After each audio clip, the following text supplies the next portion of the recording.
এক তরুণীর গলা কাটা দেহ উদ্ধার হয়েছে এবং যাকে ঘিরে সাত সকালে একটা চাঞ্চল্য ছড়িয়েছে। মৃতের বয়স অবশ্য 28 বছর।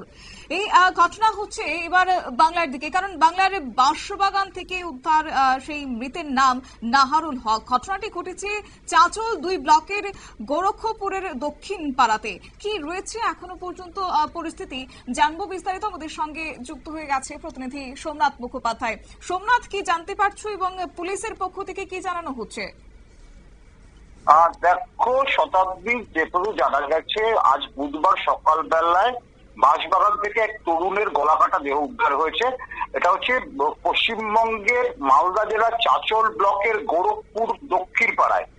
মৃতের নাম হানারুল হক, বয়স আনুমানিক 28 বছর। সে গত 7 দিন ধরে নিখোঁজ ছিল। পরিবার সূত্রে যতটা জানা গেছে যে গত 25শে জুলাই হানারুলের বিয়ে ঠিক ছিল, কিন্তু তাকে হঠাৎই নিখোঁজ হয়ে যায়।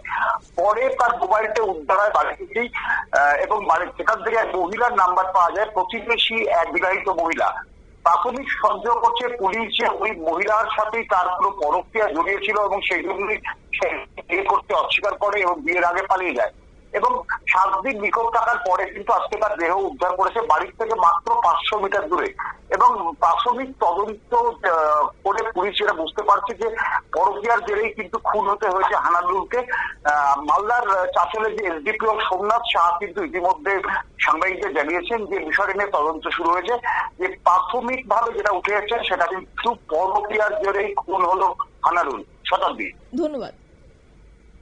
আপনারা শুনলেন, অর্থাৎ বাঁশবাগান থেকে সাত সকালে উদ্ধার হয়েছে তরুণের গলা কাটা দেহ। অবশ্য পরকীয়ার জেরে এই খুন হতে হয়েছে বলে জানা গেছে প্রাথমিকভাবে। তবে গোটা বিষয় নিয়ে কিন্তু এখন পুলিশ তদন্তে নেমেছে। নিয়ে নিচ্ছে ছোট্ট একটি বিজ্ঞাপন বিরতির সঙ্গে থাকুন।